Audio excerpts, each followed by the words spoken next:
Welcome back to TokiCast, my friend. Come closer, because tonight I want to talk about the thing that woke you up this morning.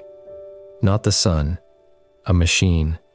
Somewhere in your home there is a small object, and it decides almost everything about your day.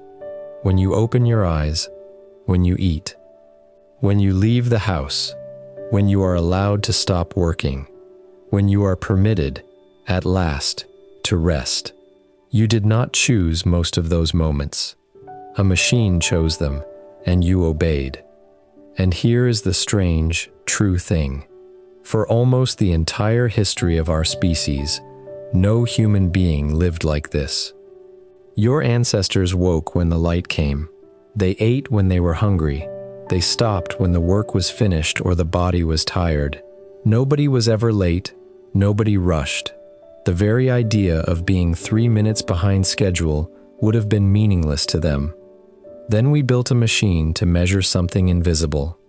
And slowly, quietly, over a few hundred years, that machine stopped serving us and began commanding us instead. Take a slow breath, and let me show you how humanity became a servant of the clock. A world where every town kept its own time, and noon in one city was not noon in the next.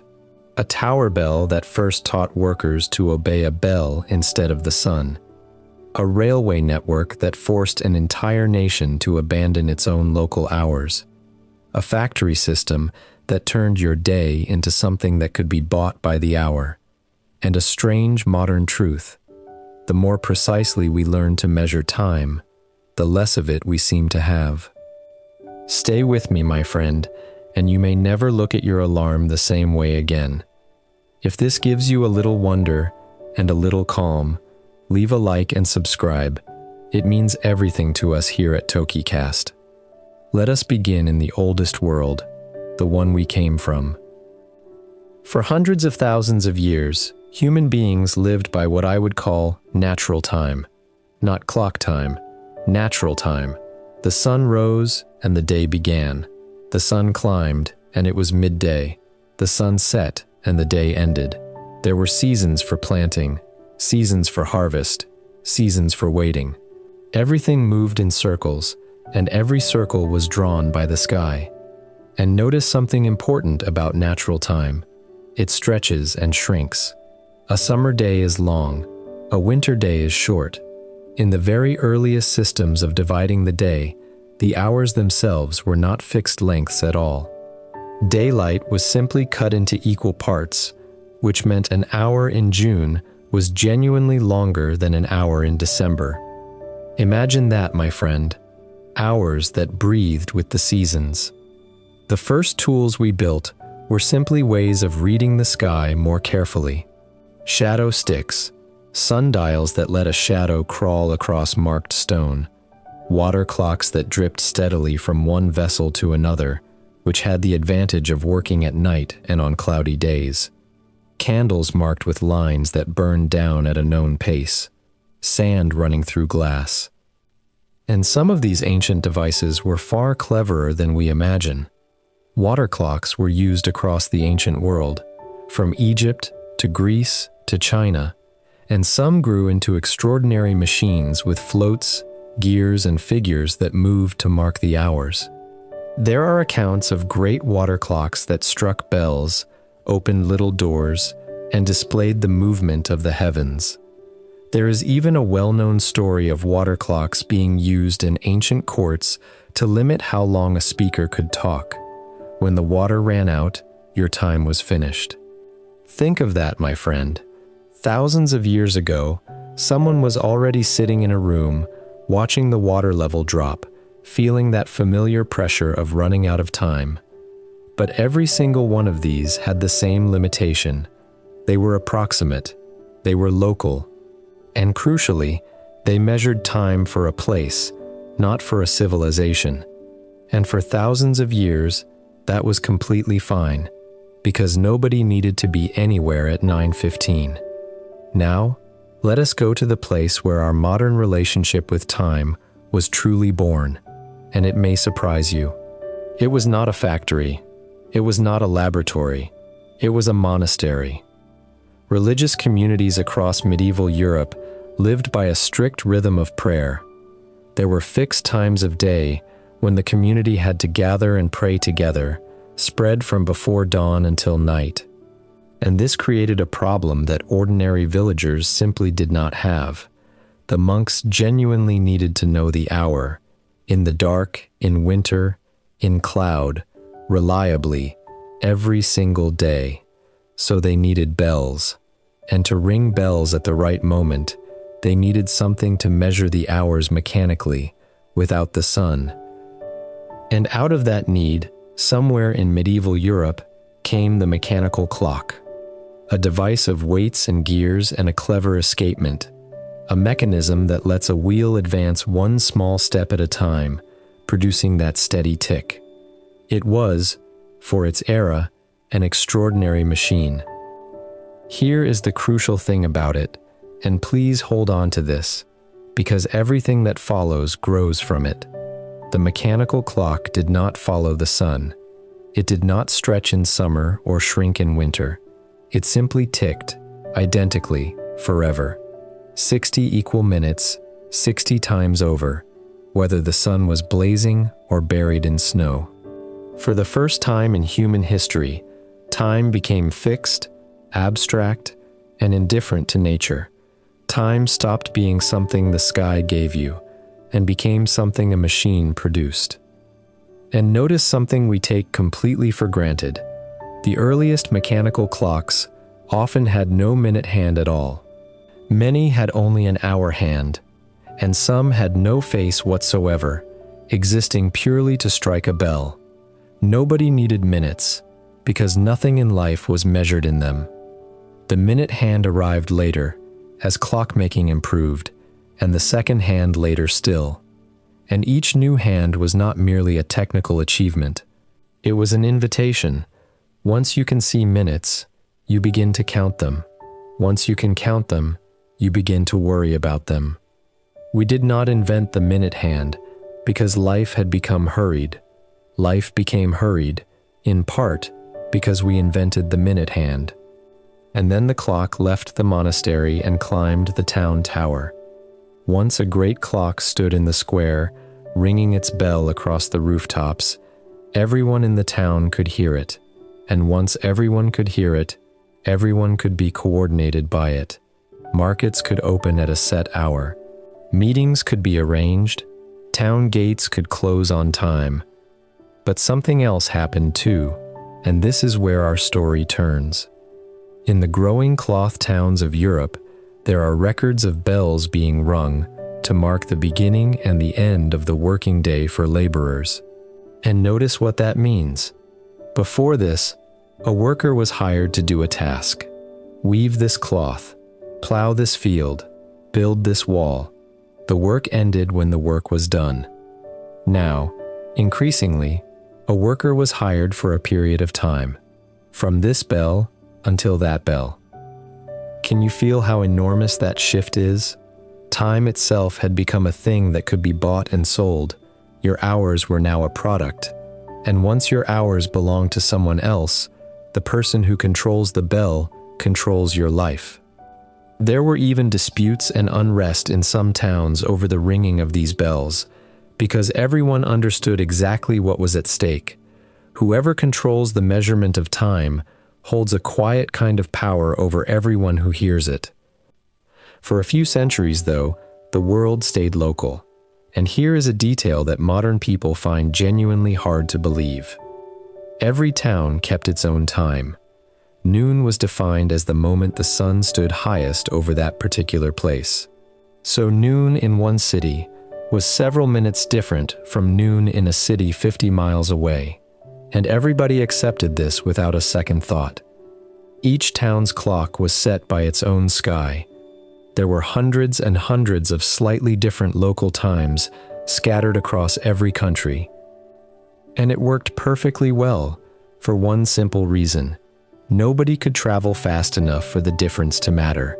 If it takes you 3 days by horse and cart to reach the next city, who cares that their clocks are 7 minutes behind yours? And then came the machine that broke everything. The railway. Suddenly you could travel between distant cities in hours, not days. And suddenly those hundreds of little local times became a nightmare, and then a genuine danger. Consider the problem. A timetable says the train departs at 10 o'clock. 10 o'clock according to whose clock? The station you are leaving? The station you are arriving at? The company headquarters? Now imagine two trains sharing a single stretch of track, each following a schedule based on a slightly different definition of what time it is. That is not an inconvenience. That is a collision. So the railways forced the issue. They began imposing a single standard time across their entire networks, regardless of local sun. In Britain, this became known as railway time, and it slowly spread until the whole country ran on one clock. Some towns resisted for years, keeping their old local hour out of stubbornness and pride. There are stories of public clocks fitted with 2-minute hands for a while, one showing the old local time, one showing the new railway time, a small quiet monument to a civilization changing its mind. And eventually the world followed. Nations agreed to divide the entire planet into standard time zones, all measured from a single agreed line. For the first time in human history, the whole species was running on one shared, artificial, coordinated system of hours. Think about what was gained and what was lost. We gained trains that did not crash, global trade, telegrams, and eventually the ability for you to arrange a call with someone on the far side of the planet. That is genuinely miraculous. But we lost something too. Your local noon, the moment the sun actually stands highest over your own head, is now almost certainly not 12 o'clock. Your clock no longer tells you about your sky, it tells you about an agreement. And there is one more chapter in this story that cost lives before it was solved, and it happened out on the open sea. For centuries, sailors could work out how far north or south they were by the stars, but they had no reliable way of knowing how far east or west they had traveled. And that is a terrifying gap in your knowledge when you are surrounded by ocean. Ships missed islands. Ships struck rocks they believed were far away. Entire fleets were lost because nobody could answer a simple question: where exactly are we? The solution, it turned out, was a clock.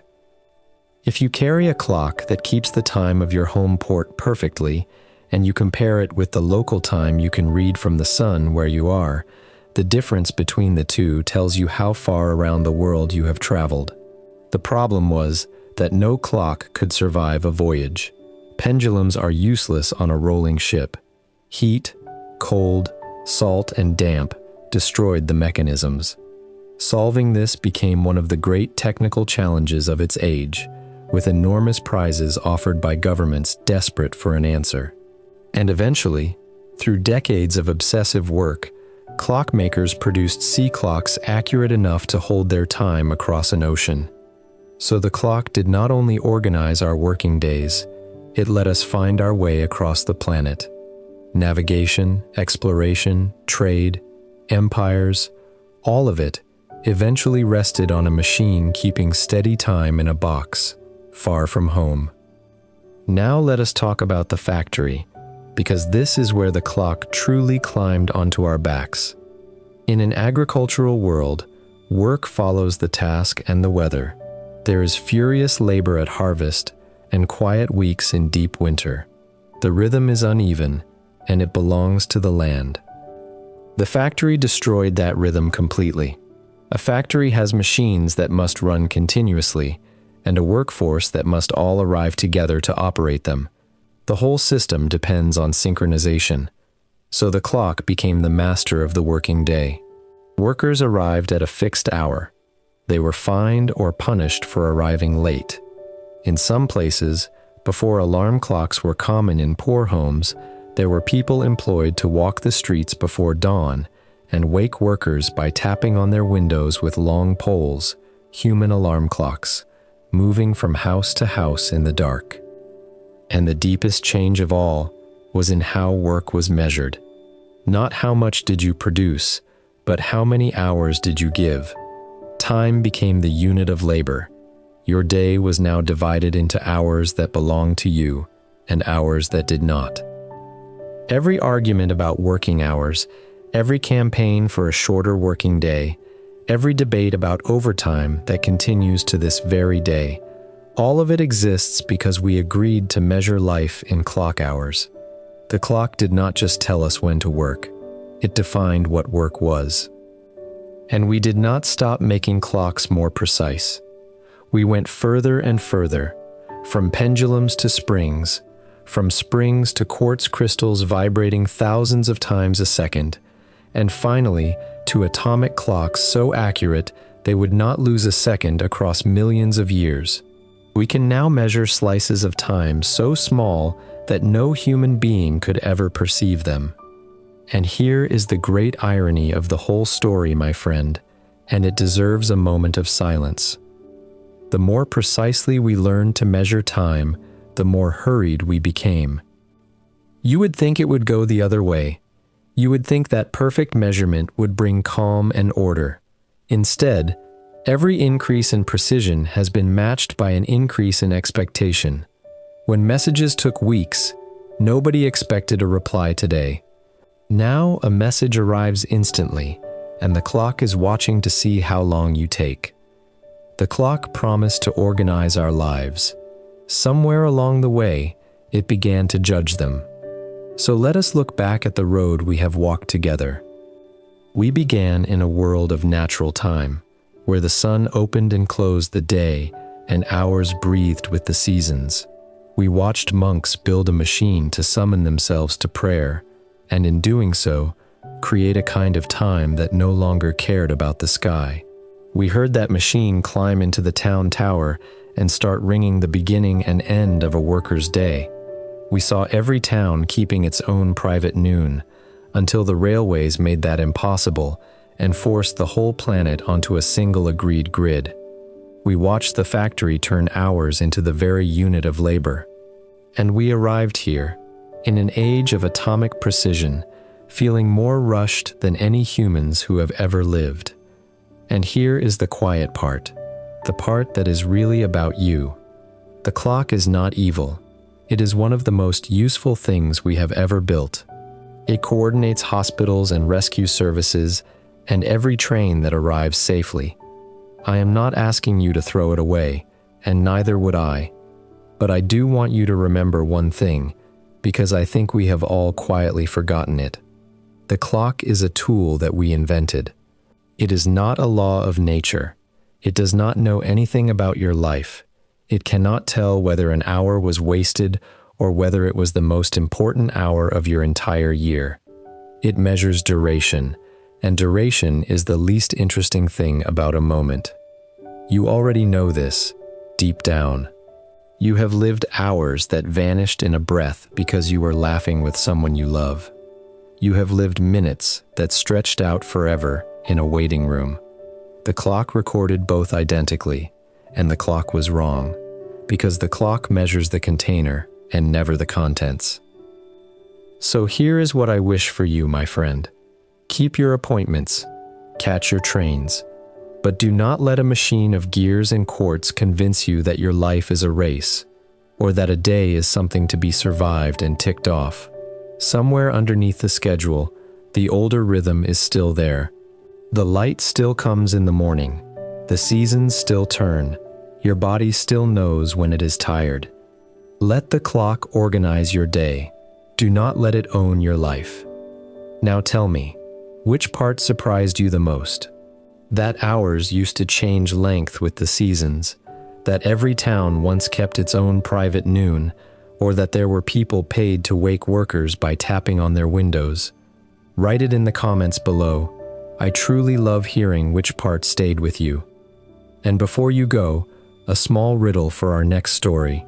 Picture something you have swallowed, worn, and carried without ever thinking about it. It is one of the softest, humblest things humans ever made, and yet an entire empire kept its recipe secret for thousands of years, guarding it so fiercely that revealing it was punishable by death. It traveled a road so famous that the road was named after it. What could it be? Come back soon, and we will find out together. Until then, take care of yourself, my friend. This has been TokiCast, where the small things quietly change the world. I'll see you soon.